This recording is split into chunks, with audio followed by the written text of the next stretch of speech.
시청자 여러분 안녕하십니까? 뉴스제이 시작하겠습니다.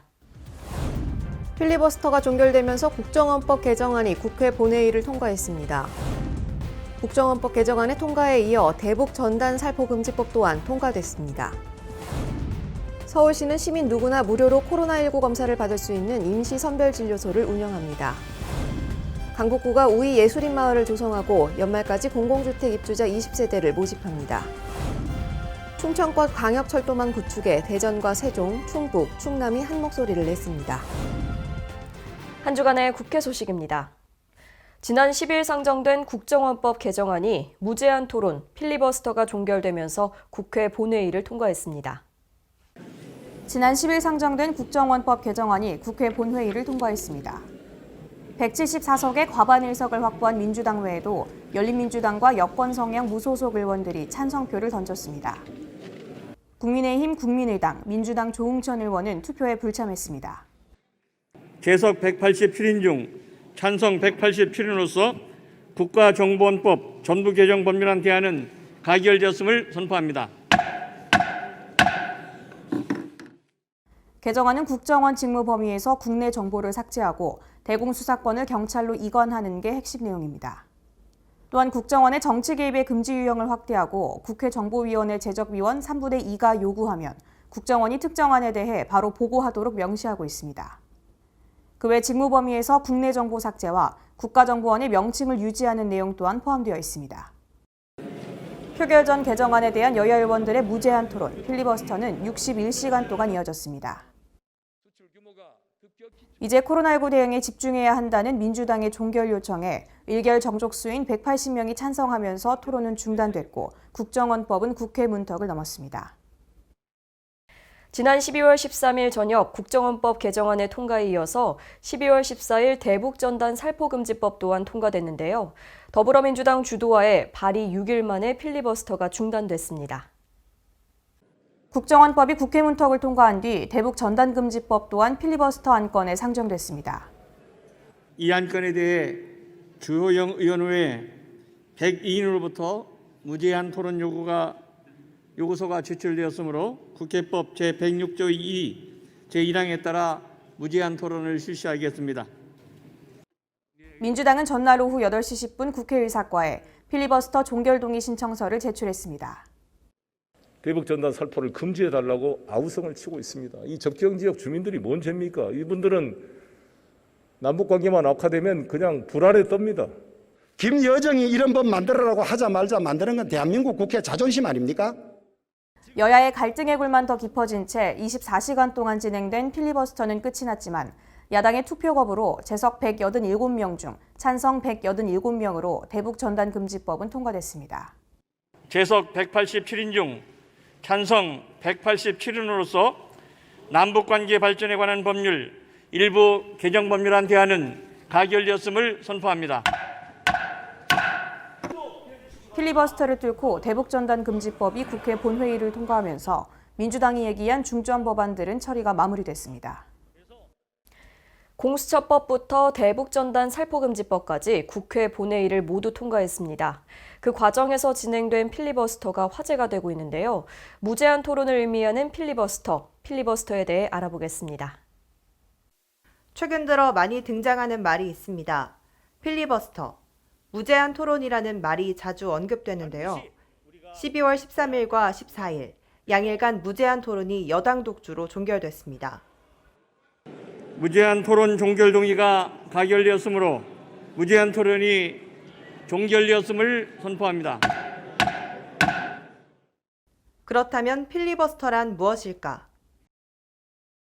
필리버스터란 국회에서 소수파 의원들이 다수파의 독주를 막거나 기타 필요에 따라 합법적인 방법과 수단을 동원해 의사 진행을 고의로 방해하는 행위로 소수당 이익을 위해 법률적으로 인정되는 제도를 말합니다. 국회의원의 질문 또는 의견 진술이라는 명목으로 행하는 장시간의 연설, 규칙 발언 연발, 의사 진행 또는 신상 발언 남발, 요식 및 형식적 절차의 철저한 이행, 각종 동의안과 수정안의 연속적인 제의, 출석 거부, 총퇴장 등의 방법이 이에 해당됩니다. 한국에서는 1948년 재헌의회 때 도입됐는데요. 1948년 10월에 제정된 재헌국회 국회법 제46조는 의원의 질의, 토론, 기타 발언에 대하여는 특히 국회 결의가 있는 때 외에는 시간을 제한할 수 없다고 규정된 법입니다. 한국에서 필리버스터를 가장 처음 한 인물은 1964년 당시 의원이었던 고 김대중 전 대통령이었습니다. 당시 고 김대중 전 대통령은 1964년 4월 20일 김준현 자유민주당 의원에 대한 구속동의안 통과를 저지하기 위해 시도했습니다. 필리버스터는 1973년 폐지됐다가 2012년 5월 국회법, 일명 국회 선진화법에 포함되면서 부활했습니다. 다수당에 유리한 신속처리 안건 지정 제도를 도입하면서 소수당에 유리한 제도로 필리버스터가 도입된 것입니다. 국가마다 법이 보장하는 필리버스터의 방식은 차이가 있지만 우리나라에서는 무제한 토론 방식으로만 필리버스터가 가능합니다. 필리버스터는 본회의 부의 안건에 대해 제적 의원 중 3분의 1 이상이 요구하면 발동할 수 있으며 주호영 의원 외에 102인으로부터 무제한 토론 요구서가 제출되었으므로 국회법 제106조 2 제1항에 따라 무제한 토론을 실시하겠습니다. 토론자가 더 이상 없거나 제적 의원의 60% 이상이 동의해야 중단이 가능합니다. 최근 통과된 국정원법과 대북전단 금지법에 대한 소수당 권리인 필리버스터가 이틀 연속 강제 종결됐습니다. 국정원법은 찬성 180표, 반대 3표, 무효 3표로 필리버스터 강제 종료를 위한 의결 정족수를 가까스로 충족했고 대북전단 금지법은 총 투표수 188명 가운데 찬성 187표, 기권 1표로 필리버스터를 끝낼 수 있는 의결 정족수를 충족했습니다. 여야의 주장이 첨예하게 대립하는 가운데 필리버스터가 진행되고 종료되는 국회의 모습은 과연 무엇이 진정 국민과 민생을 위한 정치인지 다시금 생각하게 합니다. 국회 안에서 다수파의 독주 등을 막기 위해 합법적 수단으로 의사진행을 지연시키는 필리버스터. 필리버스터가 취지에 맞게 활용되는 경우도 있지만 제도의 취지가 남용되는 경우도 보여집니다. 소수의 목소리가 다수의 위력에 묻혀지지 않도록 의미 있는 필리버스터 제도의 활용을 기대해 보겠습니다. 이어서 수도권 소식입니다. 3차 대유행이 시작된 이후 일일 확진자 수는 크게 떨어질 기미를 보이지 않고 있습니다.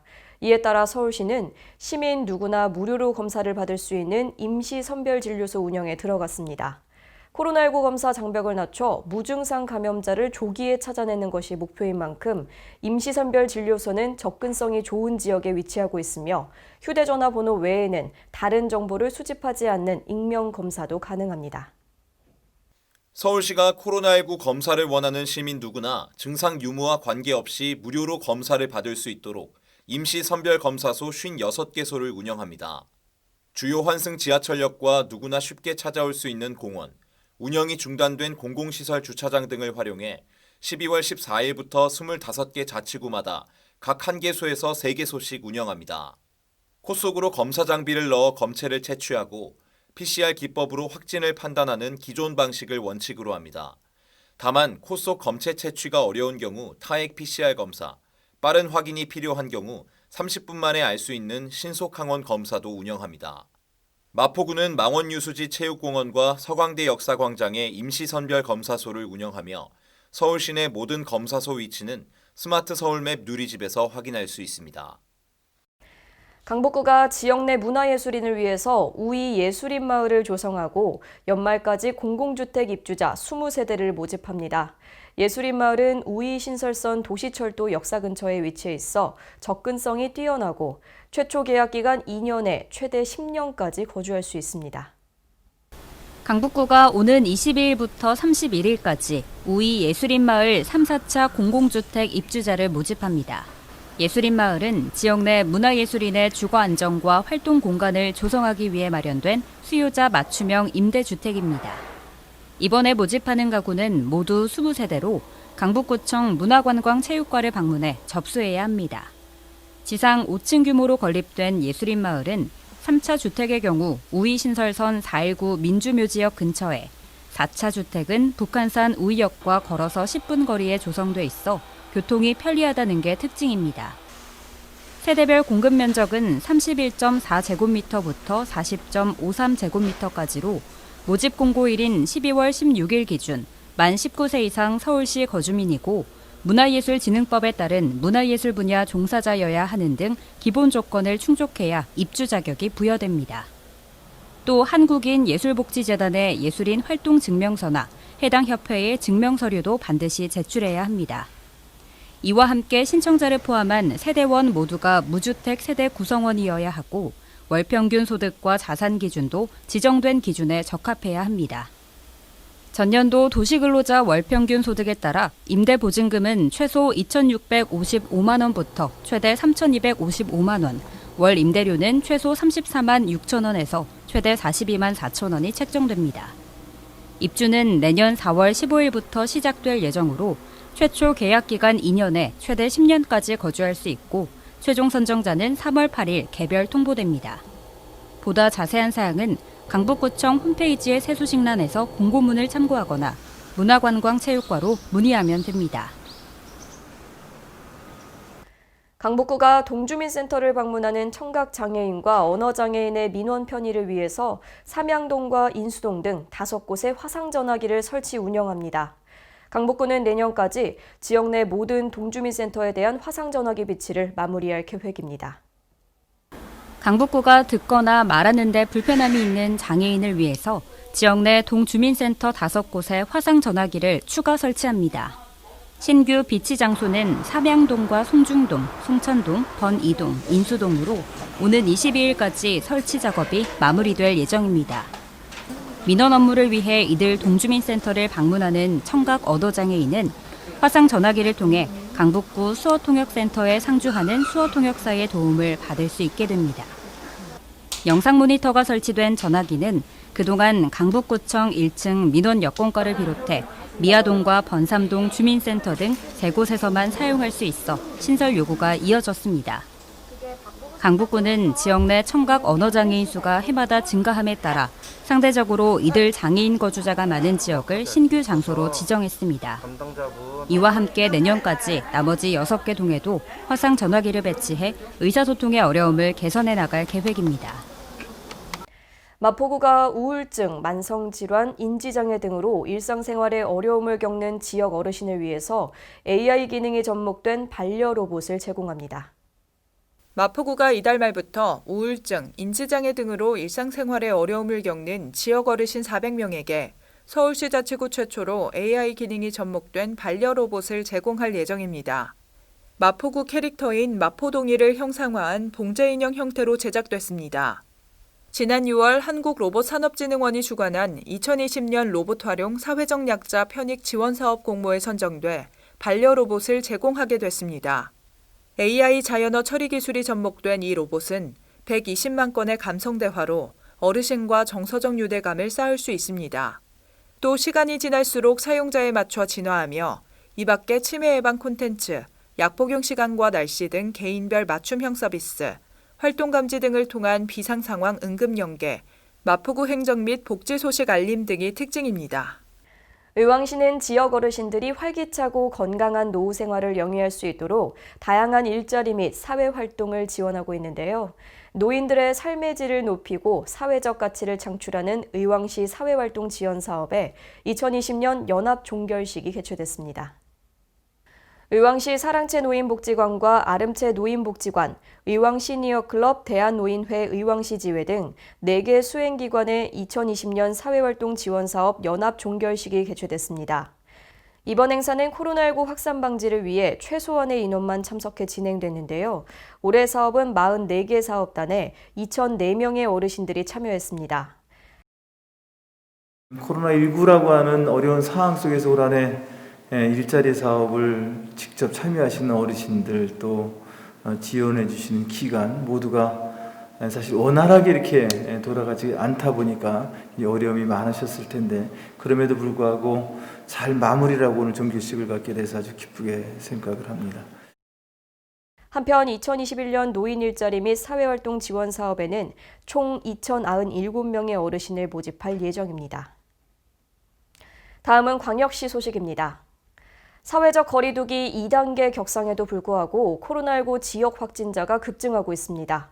그 어느 때보다 철저한 방역수칙 준수가 필요합니다. 지난 12월 6일부터 사회적 거리두기 2단계가 시행되고 있지만 최근 지역 내 집단 감염이 발생하고 있습니다.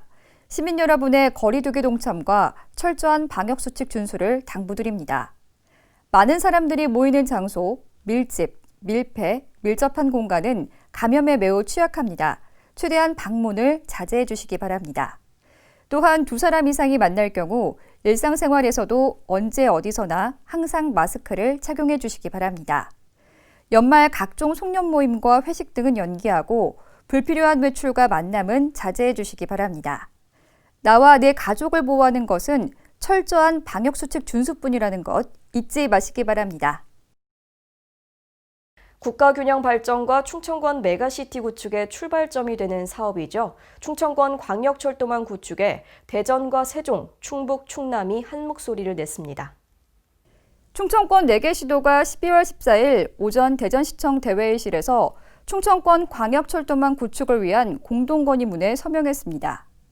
그동안 노선과 관련 입장차를 보여왔던 4개 시도는 메가시티 구축의 필요성을 공감하고 선제 사업인 충청권 광역철도망 구축 공동건의에 한뜻을 모았습니다. 이번 공동건의는 신탄진, 조치원, 오송, 청주시내, 오근장을 잇는 광역철도, 세종청사, 조치원을 잇는 일반철도 등을 신설한 충청권 광역철도망을 구축, 제4차 국가철도망 계획에 반영해 줄 것을 건의하는 내용을 담고 있습니다. 한편 충청권 광역철도망 구축은 중앙정부의 적극적인 지원이 필요한 사업으로 4개 시도는 지속적인 협력을 이어갈 예정입니다. 광주시가 외지인 부동산 실거래 자료를 토대로 조사한 결과 광주지방국세청에 분양권 다운거래 의심 등 521건을 통보했습니다. 광주시는 자치구와 함께 중개업소를 대상으로 합동점검을 실시하고 11월 25일까지 부동산 실거래 자료를 정밀 조사해 왔습니다. 그 결과 외지인이 매수한 5,723건 중 분양권 다운거래 의심 104건, 편법 증여 의심 417건을 적발했습니다. 또한 광주시가 자치구와 중개업소 85개를 점검한 결과 실거래 신고 지연 3건, 계약서 불일치 9건 등 총 71건을 적발했습니다.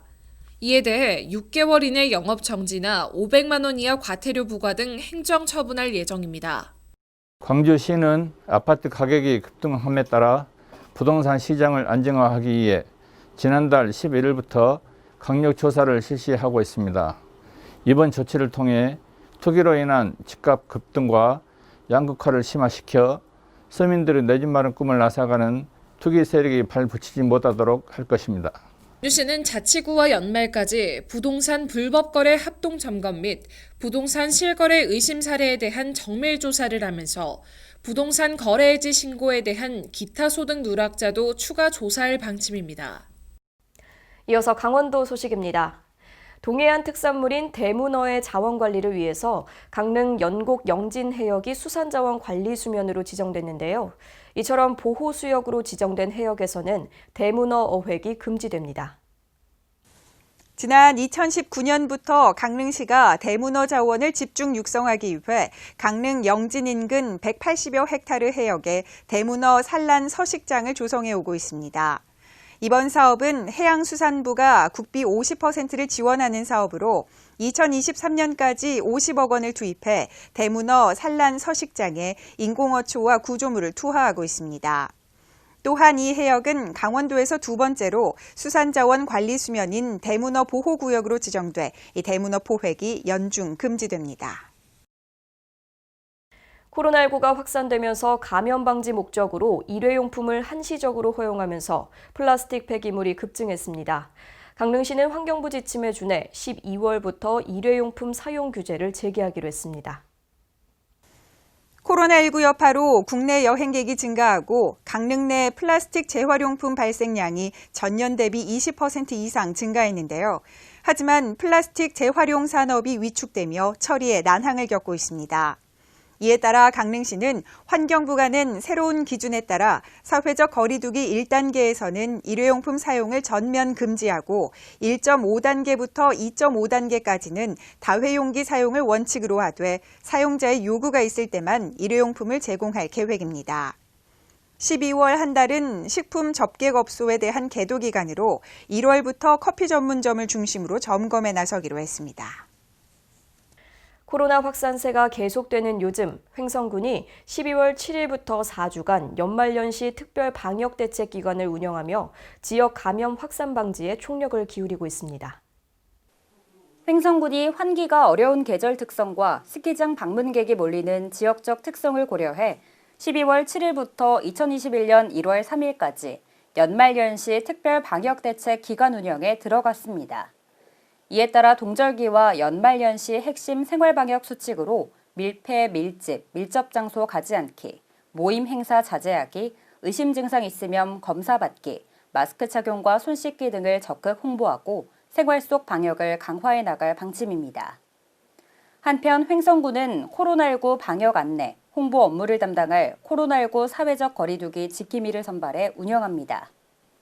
12월 14일부터 내년도 2월 28일까지 활동하게 될 사회적 거리두기 지킴이는 횡성군청, 횡성군 보건소, 횡성읍 복지센터에서 근무하며 시설별 핵심 방역수칙, 일상생활에서의 방역수칙 등을 안내 홍보하게 됩니다.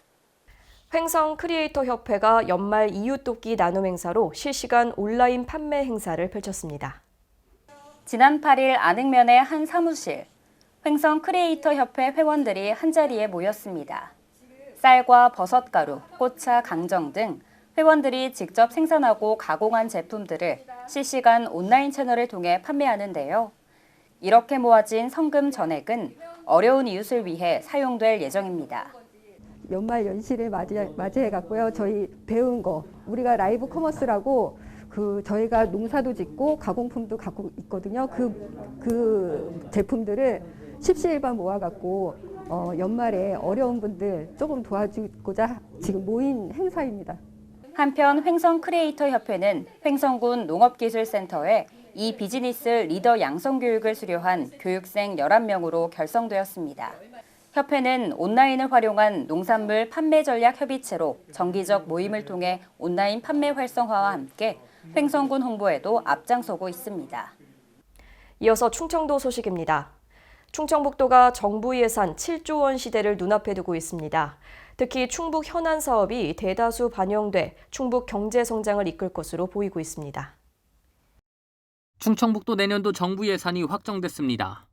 예산 규모는 6조 8,202억 원으로 7조 원대 초읽기에 들어섰습니다.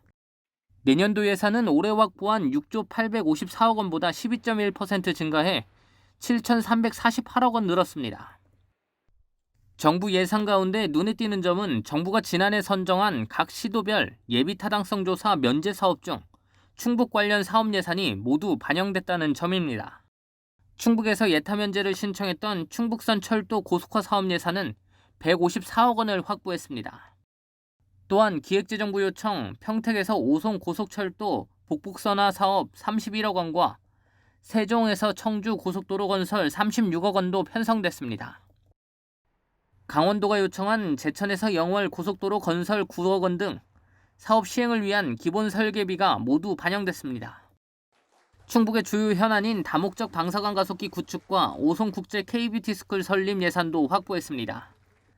이외에도 괴산 세계 유기농 산업 엑스포 개최를 위한 예산 5억 원을 확보해 사실상 유기농 엑스포에 대한 정부 승인을 받은 셈입니다. 다음은 경상도 소식입니다. 고병원성 조류 인플루엔자가 전국에서 잇따라 발생함에 따라 양산시는 기존 AI 방역대책본부를 재난안전대책본부로 격상하고 관내 유입 방지를 위한 총력 대응에 나섰습니다. 양산시는 관내 거점 소독 시설인 축산종합방역소를 24시간 가동해 축산 차량의 통제와 소독을 강화하는 한편 가용자원과 양산 기장축협 공동방제단, 드론 및 광역방제기를 총동원해 철새 도래지와 가금 농가를 매일 소독하고 있습니다. 또한 관내 모든 가금 농가에 전담 공무원을 지정하고 AI 특별 단속반을 편성해 농가 소독 방법 및 실시 요령을 안내하고 있으며 방역 물품을 지원하는 등 농가의 방역 책임 의식을 높이고 자체 차단 방역 능력을 강화하고 있습니다. 양산시 관계자는 사육 가금을 세심히 관찰해 폐사율 급증, 산란율 급감 등 의심 증상을 보이면 즉시 신고할 것을 당부했습니다. 지난달 30일 개회한 포항시의회 제279회 정례회가 진행 중입니다. 지난 9일 열린 제2차 본회의에서는 시정에 관한 질문이 있었는데요. 이강덕 시장과 송경창 부시장 등이 각종 현안에 대해서 답변했습니다. 지난 9일 포항시의회 제279회 정례회 제2차 본회의에서 시정에 관한 질문이 진행됐습니다. 이날 시정 질문에서는 주해남, 김정숙, 박경열 의원이 포항시 현안에 대해 질문했습니다. 포항시는 형산강 수질 관리와 철새 도래지 보존, 생태하천 복원 사업 등에 대한 질문에 형산강 완충 저류 시설 설치 사업 및 생태하천 복원 사업의 추진 현황에 대해 설명했으며 지속적인 모니터링으로 철새 도래지 보존에도 노력할 것이라고 답했습니다. 또 인구 정책에 대한 질문에는 빈집 정비 사업 등을 통한 신혼부부 주택 문제 해결과 출산 장려금 및 돌봄 서비스 확대를 통한 성공적인 인구 정책 추진에 대한 의지를 내비쳤습니다. 또 현재 시행 중인 신혼부부 임차보증금 이자 지원 사업과 산모 및 신생아 도우미 지원 사업, 직장맘 SOS 서비스에 대해서도 설명했습니다. 이와 함께 기후변화에 대한 포항시의 대책과 로드맵에 대한 질문이 있었으며 시는 온실가스 감축 방안, 신재생에너지 보급 사업에 대해 설명했습니다. 또 타당성과 객관성이 충분히 확보된 하수 처리장 운영에도 만전을 기할 것이라고 말했습니다. 한편 포항시는 각종 현안 해결과 성공적인 사업 추진을 위해 행정력을 집중한다는 방침입니다. 다음은 전라도 소식입니다. 제16회 전주시 자원봉사자 대회가 전북 월드컵 경기장에서 열렸습니다. 코로나19 감염병 예방을 위해 드라이브스루 방식으로 진행했는데요. 이 방식은 전국 최초라고 합니다. 강석훈 기자의 보도입니다. 제16회 전주시 자원봉사자 대회가 전주 월드컵 경기장에서 열렸습니다. 이날 행사는 코로나19 팬데믹 속에서 사회적 거리 두기를 지키기 위해 드라이브스루 방식으로 시상식을 진행했습니다. 전주시 자원봉사센터 관계자는 어려울 때일수록 나눔을 주저하지 않는 22만 전주시 자원봉사자 덕분에 우리는 희망을 이야기할 수 있었다고 전했습니다. 한편 전주시는 지난해 지방자치단체 분야에서 수상한 데 이어 올해에는 전주시 자원봉사센터가 단체 분야에서 수상의 영예를 안았습니다. 지금까지 전북에서 강석훈이었습니다. 다양한 이들이 직접 작가로서 만든 책을 전시한 행사가 정읍에서 열립니다. 이 이색 전시회는 24일까지 진행됩니다. 황인화 기자의 보도입니다. 정읍 지역 아이들과 어르신, 다문화 이주 여성 등 주민이 직접 작가가 되어 만든 세상에 하나뿐인 그림책 전시회가 열립니다. 시립중앙도서관 1층 로비에서 오는 24일까지 정읍시 3개 작은 도서관이 출간한 도서 21권을 전시합니다. 이번에 전시되는 도서는 실버 작은 도서관, 다문화 작은 도서관, 꿈꾸는 작은 도서관의 책 만들기 사업 참여자들이 직접 집필한 책입니다. 프로그램에 참여한 10명의 어르신은 직접 글과 그림을 그리며 그동안 자신들이 살아온 흔적들과 이야기를 진솔하게 담아냈습니다. 시는 올해 다양한 책 만들기 프로그램을 운영해 누구나 작가가 될 수 있다는 메시지를 시민에게 알리는 초석을 마련한 바 있습니다. 정읍시 관계자는 다양한 책 만들기 프로그램 운영으로 누구나 작가가 될 수 있다는 메시지를 시민에게 알리는 초석을 마련했다며 이번에 책 출간이 누구나 책을 쓰고 나눌 수 있는 개인 콘텐츠 창작의 산실이 될 수 있길 바란다고 전했습니다. 지금까지 전북에서 황인혜였습니다.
코로나로 인해 임대료 부담을 느끼는 임차인을 위해서 임대료를 면제해주는 착한 건물주가 늘고 있습니다.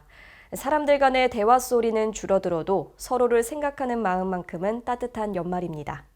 이상 뉴스제이 마칩니다. 시청해주신 여러분 고맙습니다.